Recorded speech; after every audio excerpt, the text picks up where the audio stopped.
Hola, te saluda Nadia Guerrero de Williams y estoy muy contenta de que estés aquí en mi canal. Ahora vamos a hablar sobre los 7 pasos para sanar un matrimonio roto. Bienvenidos. Paso número 1. Aprender a hablar.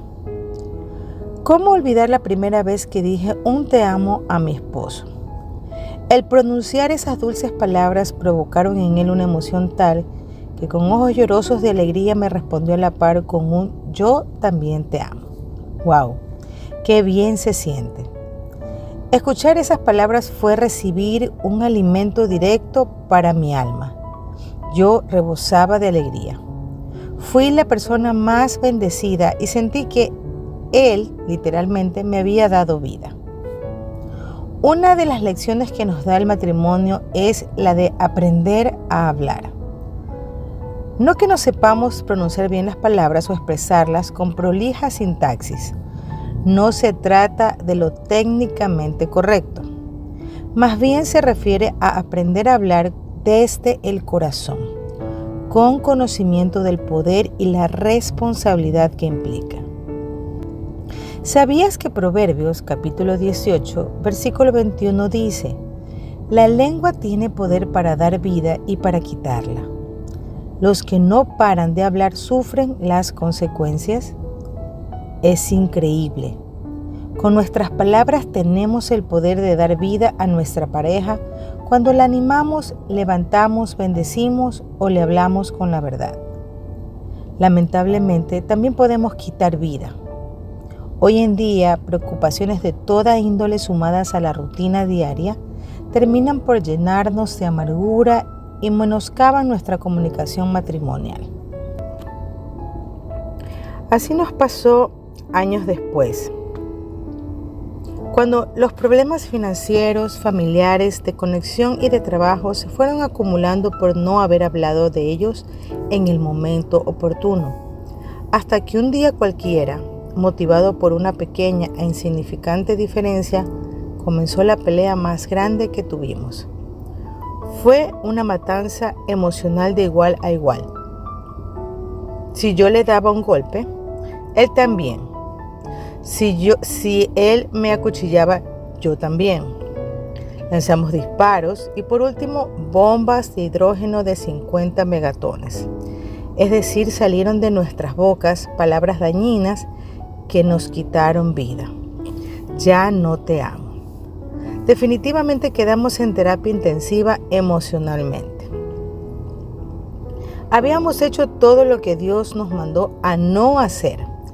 Respondimos mal con mal e insulto por insulto. Utilizamos nuestras palabras para quitar vida al otro. Respondimos al odio con odio, encendiendo aún más la discusión cuando debíamos utilizar la respuesta amable que calma el enojo. Éramos 2 personas que habíamos retrocedido a la inmadurez. Es nuestra obligación aprender a hablar, a usar el poder de nuestra lengua para dar vida y edificar nuestros hogares para la gloria de Dios. No podemos ignorar nuestra responsabilidad sobre todo aquello que sale de nuestra boca, sabiendo que existe un momento oportuno para hacerlo. Conscientes que todos cometemos faltas, pero que si queremos alcanzar la madurez y el crecimiento, debemos aprender a dominar nuestra lengua. Produciremos cosas buenas si tenemos el corazón lleno de Dios, buscando su palabra cada día, orando, adorando y dando el lugar que le corresponde al Señor en nuestras vidas. Así, llenos de Jesús, hablaremos con el corazón, procurando todo el tiempo dar vida, comunicándonos como Dios nos enseña, con mucho, pero mucho amor. Segundo paso: aprender a escuchar. Recuerdo una mañana en la que quise expresar mi frustración y cansancio ante un imprevisto, cerrando con torpeza los gabinetes y saliendo bruscamente de mi casa. No había dicho ni una palabra, pero mi actitud mostraba una gran desconformidad. Esperaba que mi esposo percibiera lo sucedido, y no fue así. Estoy segura de que él también podría haber recordado sucesos parecidos, en los que no logré comprender lo que su corazón trataba de expresar. ¿Alguna vez te ha pasado? Aceptémoslo. Muchas veces resulta difícil plasmar claramente una necesidad en palabras, lo que definitivamente dificulta una comunicación fluida y libre de malas interpretaciones. Sin embargo, en el matrimonio es necesario aprender a oír el corazón de nuestro cónyuge más allá de lo que dice. Reflexionando sobre esto, no puedo evitar preguntarme, ¿qué nos hace pensar que oímos realmente a nuestra pareja? ¿Qué voces decidimos escuchar? Oír involucra una decisión consciente en nosotros. Implica crecer en nuestra habilidad de entender lo que nuestro cónyuge de verdad pide o necesita y no solo limitarnos literalmente a escuchar sus palabras. Escuchar es acallar nuestra mente, equilibrar nuestras emociones, abrir nuestros sentidos y nuestro corazón para comprender el mensaje que se nos brinda y así demostrarle cuánto nos importa. La palabra de Dios nos invita a ser rápidos para escuchar y lentos para hablar, pero muy a menudo caemos en el error de invertir el orden, reaccionando antes que escuchando.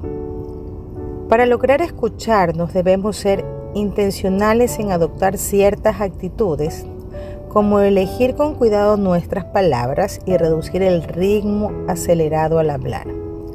Predisponernos a ceder la palabra y orar mientras escuchamos al otro. Buscar entender los motivos detrás de los argumentos y tratar de mirar desde la perspectiva de mi pareja. Hacer esto puede resultar difícil cuando estamos heridos, cuando hemos permitido que el enojo y la amargura entren en nuestro corazón, cuando lo que hemos escuchado por mucho tiempo es la indiferencia de nuestra pareja y los rápidos consejos de personas cercanas y nos hemos resentido. Por tal motivo, debemos buscar a Dios en oración y escuchar su corrección. El oír atentamente la corrección que viene de lo alto restaurará y enderezará nuestras acciones e intenciones. El libro de Proverbios nos invita a escuchar el consejo y aceptar la corrección para obtener sabiduría y evitar extraviarnos del camino que lleva a la vida. Es el Señor quien puede guiarnos para responder con acciones, ocupándonos de los intereses de nuestra pareja y no únicamente de los nuestros. De esa manera lograremos generar un ambiente de confianza y amor en el que ambos aprendamos a escucharnos. Paso número 3. Aprender a pedir perdón. ¿Alguna vez te has irritado en extremo porque teniendo la razón alguien osa contradecirte?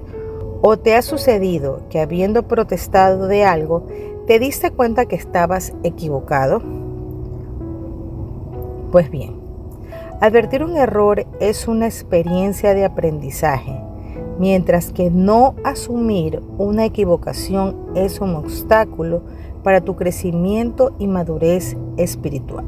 Es probable que el rey David haya escrito parte del Salmo 32 luego de cometer el pecado de adulterio con Betsabé. Sin embargo, el verso 5 ejemplifica la disposición de David a pedir perdón y la convicción en su corazón que un arrepentimiento verdadero activa la redención divina. Aprender a pedir perdón es uno de los aspectos más importantes en nuestra vida, por lo que es necesario advertir que si bien vamos a caer muchas veces en errores y equivocaciones, reconocer nuestras faltas constituye la chispa del verdadero arrepentimiento, del cambio de camino para recibir perdón generoso del Señor al rectificar nuestra actitud. tal como sucedió con David, a quien el Señor llamó un hombre conforme a mi corazón. Y reconozcamos que no solamente fue el arrepentimiento de David lo que conmovió al Señor, sino también la forma en que cuidaba y valoraba la presencia de Dios en su vida. En el matrimonio, la asignatura pedir perdón no está en el currículum oficial. Algunas veces hemos convertido el matrimonio en un escenario de lucha entre dos egos contrapuestos que buscan imponerse para establecer quién tiene el poder en la relación. Y es probable que quien detente el poder piense que siempre tiene la razón. Esto reduce al mínimo las oportunidades para que los esposos se pidan perdón el uno al otro, aun cuando uno no haya cometido el error, pero con el fin de encontrar la paz en medio de la tensión. Peor aún, el hábito de no pedir perdón repercute directamente en la relación personal de cada uno con el Señor. Podría volverse cada vez más difícil que los cónyuges, por separado, se acerquen a Dios para alimentar su relación personal con Él y pedir perdón, olvidando que en la primera carta de Juan se nos enseña que si confesamos nuestros pecados, Dios, que es fiel y justo, nos los perdonará y nos limpiará de toda maldad.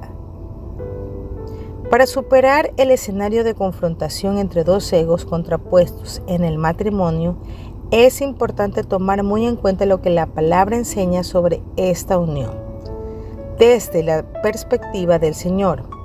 Por eso dejará el hombre a su padre y a su madre y se unirá a su esposa, y los dos llegarán a ser un solo cuerpo. Hacerse uno va más allá de lo físico, pues implica la disminución de los egos para cumplir el propósito encomendado por Dios, trabajando y viviendo como un equipo. Comprometámonos a llevar un matrimonio que actúe con sinergia, cuyo objetivo principal sea darle la honra al Señor. Paso número 4. De la hiel a la miel.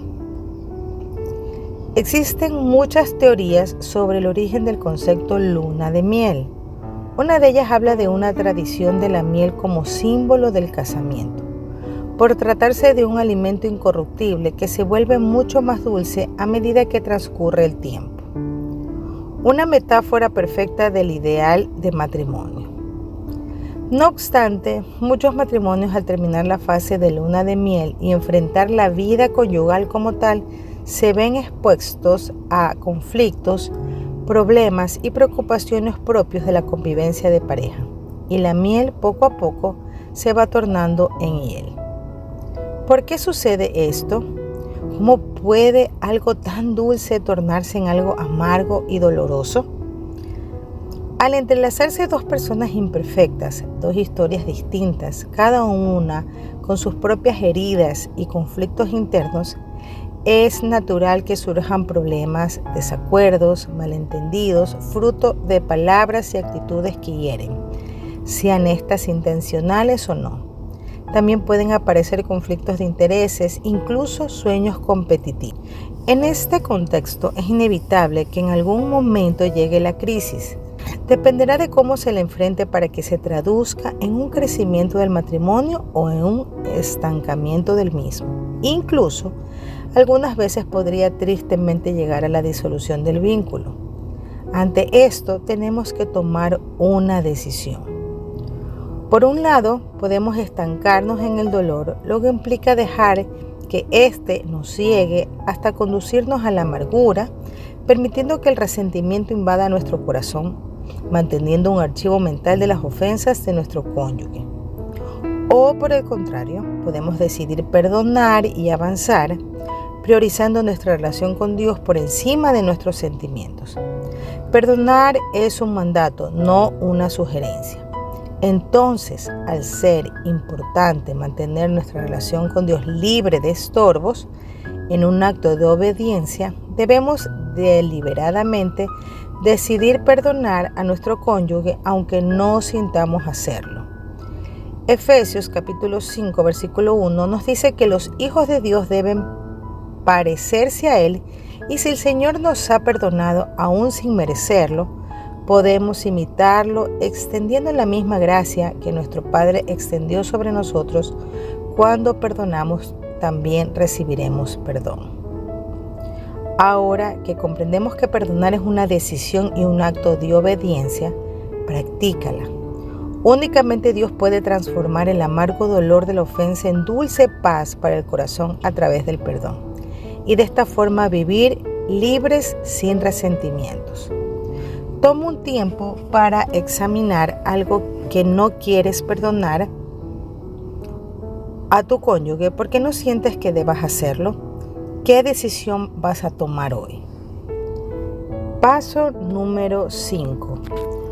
Una sola cuerda. Recuerdo un juego de niños que consistía en formar 2 equipos, donde cada uno jalaba el extremo de una cuerda. El equipo ganador era aquel que lograba acercar a su lado al equipo contrario, quienes en muchas ocasiones caían al piso por la fuerza de su contrincante. En todos los casos, ganadores y perdedores terminaban lastimados, no solo por las caídas, sino por la fricción de la cuerda que dañaban las manos. Quienes tiraban la cuerda con más fuerza recibían el honor de ser triunfadores. Prohibido aflojar, prohibido ceder, prohibido rendirse. Muchas veces pareciera que en nuestro matrimonio se forman esos 2 extremos, donde cada uno tiene que jalar más fuerte para su lado. Jalar para que nuestra posición venza, nuestra opinión venza, nuestro orgullo venza y nuestra razón se imponga. El asunto es que cuando más jalamos la cuerda, más magullados quedamos y como resultado tenemos una relación dañada. La Biblia nos dice que el hombre terco u obstinado caerá en infortunio, pero bienaventurado es quien honra al Señor. Proverbios capítulo 28 versículo 14. Un corazón terco u obstinado es aquel que pelea para que su posición sea la que prevalezca. En cambio, un corazón que honra a Dios es aquel que, llevado por la voluntad del Padre, tiene la capacidad de salir de su propio interés para colocarse en el interés del otro. El apóstol Pablo nos explicó este principio. No se ocupen solo de sus propios intereses, sino también procuren interesarse en los demás. Tengan la misma actitud que tuvo Cristo Jesús. Filipenses capítulo 2, versículo del 4 al 5. Entonces, en la lógica de Dios, el vencedor no es quien se quedó con la razón, sino quien tuvo el corazón para ceder, es decir, aquel que aflojó la cuerda. No debemos convertir nuestro matrimonio en una competencia de 2 equipos diferentes, donde cada uno estire el extremo de la cuerda hasta vencer, porque el matrimonio es la unión de 2 personas diferentes que hacen un solo equipo vencedor. Con la misma cuerda podemos armar una batalla o podemos acercar ambos extremos, permitiendo de esta manera que Dios forme con ellos un nudo irrompible, un matrimonio inquebrantable, hecho conforme a su diseño.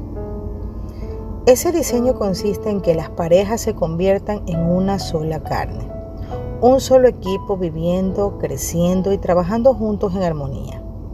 Jesús nos manda a llevar paz por donde vayamos. Y si nosotros aplicamos los principios de Dios enseñados en su palabra y nos esforzamos por tener un carácter que se parezca al suyo, buscando más del Señor cada día, viviremos en un matrimonio conforme a su corazón y a su propósito.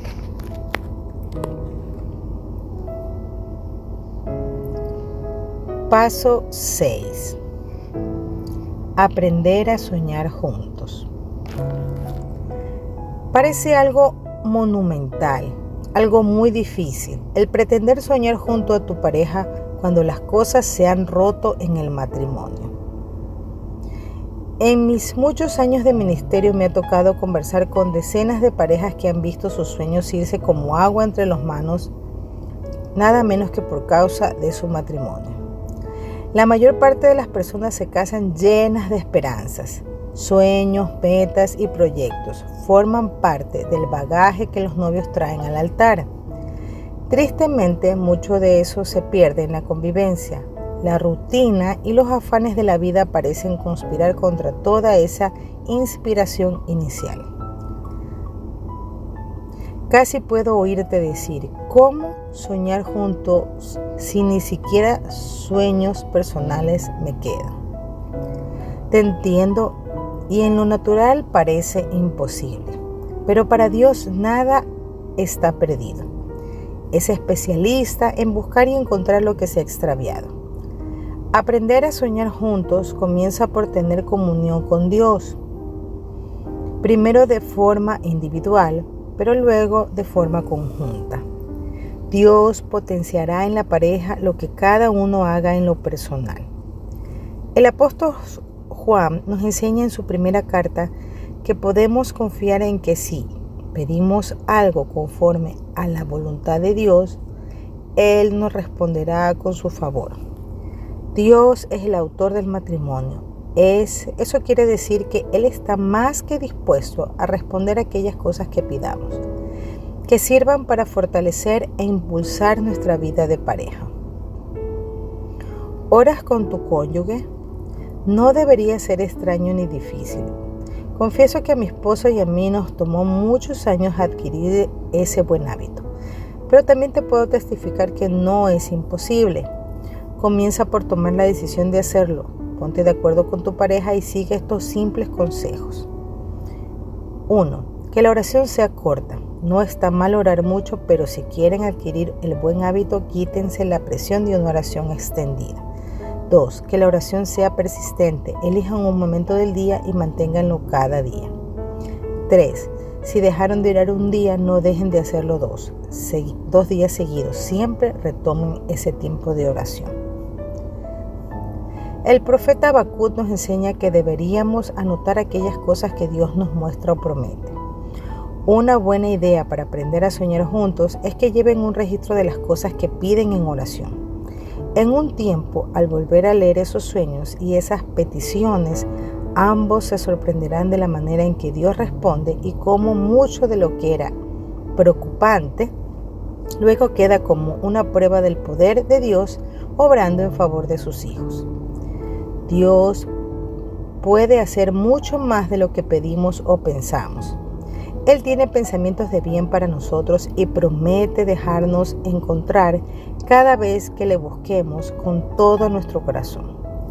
Jesús le otorga un valor especial a aquellas oraciones hechas por 2 o más personas. Pon tu matrimonio en manos de Dios.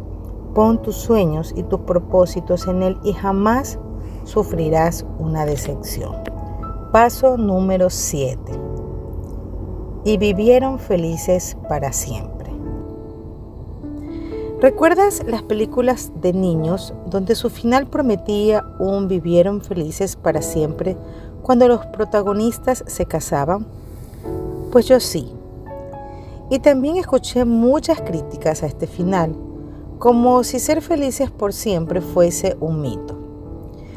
Quizás no exista en la forma del romanticismo de Hollywood, pero sí considero posible un vivieron felices para siempre cuando el matrimonio se construye sobre la roca sólida del Señor. El matrimonio no es el fin, sino el camino a recorrer. Es construir desde el fundamento hasta lo alto. Cuando mi esposo y yo nos casamos, descubrimos que casarse era solo el comienzo de esta aventura en la que no puedes pretender que el amor perdure solo por el hecho de estar casados, sino más bien porque lo alimentas y lo cuidas día a día. Tu matrimonio se fortalecerá si lo edificas cada día, y para hacerlo tenemos el mejor libro de instrucciones, la Biblia. Como matrimonio hemos atravesado diferentes tormentas y sabemos que vendrán nuevas con el tiempo. No podemos evitarlas, pero Dios nos mostró su fidelidad, fortaleciendo nuestro amor con cada prueba que nos tocó vivir. La palabra nos dice que le entreguemos nuestras cargas al Señor y Él cuidará de nosotros. Nos instruye a depender de Él como pareja, y para ello no solamente debemos leer la palabra, sino también ponerla en práctica. En determinado tiempo permití que el enemigo resaltara los defectos de mi esposo, llevándonos a peleas sin sentido. Pero el Señor me mostró cómo el enemigo estaba nublando mi vista, evitando que yo vea sus cualidades y fortalezas. Entonces decidí enfocarme en edificar a mi esposo. Para robustecer el matrimonio es muy importante enfocarnos en las fortalezas, saber qué límites poner, saber escuchar y obedecer la palabra de Dios, amarnos y respetarnos intencionalmente, poner reglas para discutir y saber a quién acudir en medio de la tormenta. De esta manera, cuando los problemas lleguen, podremos salir adelante juntos y fortalecidos de cualquier situación que se nos presente. Aprender a construir juntos requiere dar importancia a los detalles. Demanda la constancia de poner al otro en primer lugar después de Dios, desde luego. Como dice Efesios capítulo 4 versículo 29, debemos buscar que todo lo que salga de nuestras bocas sea bueno y útil. Aprender a construir juntos le da significado a cada beso al despertar y antes de dormir, a cada abrazo reconfortante, a cada te amo, a cada llamada, a cada palabra de ánimo, a cada manera de expresar admiración y también a ayudar y ser ayudado en las debilidades. Esa es la manera de honrar a Dios en el matrimonio. Aprender a construir sobre la única roca sólida, sobre Jesucristo, es la forma más segura de alcanzar un vivieron felices por siempre. Ahora, responde estas pequeñas preguntas. ¿Qué metas y sueños tienes tú y tu pareja para más adelante? ¿Qué cosas necesitan reconstruir juntos? ¿Qué aprendiste en este devocional para poner en práctica de inmediato? Y así llegamos al final de este video. Espero que haya sido de edificación para tu crecimiento espiritual y para que puedas ir paso a paso sanando tu matrimonio. Te saluda Nadia Guerrero de Williams y nos vemos en un próximo video. Y recuerda que caminando bajo la fe, ahora los buenos somos más. Bendiciones.